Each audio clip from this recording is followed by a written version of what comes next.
Buhay, as you can see, breeders area namin yan. Binidyohan ko, hanap ko kasi kung nasan yung mga pigeons at bakit walang laman yan. Isa-isa ko yung cages nila, stock area nila, stock bird din ng mga nandiyan dyan. Walang mga naka-pairing. Alam niyo ba kung nasa na sila? Nandun na sila sa Flyers Loft para sa training.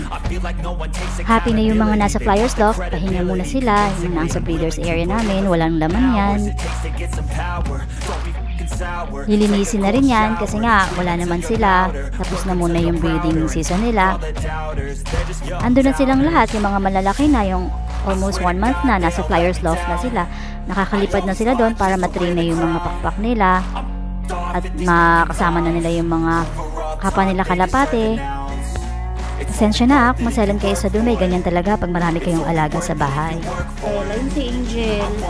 Ayun si Angel. Hi Angel! Hi Angge! Nakabalik ka ha? Very good ka. Nakabalik ka kagabi ha? Very good si Angel. Angel, kamusta ka dyan?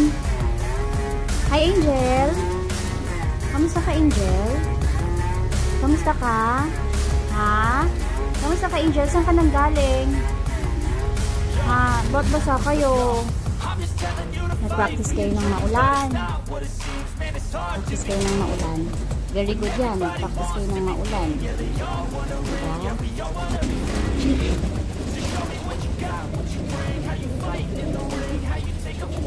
Nakamusta ko nga si Angel. Ika, nahuli yung tao. Ito na lang. Angel.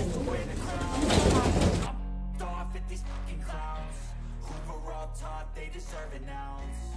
It's only worth it if you work for it.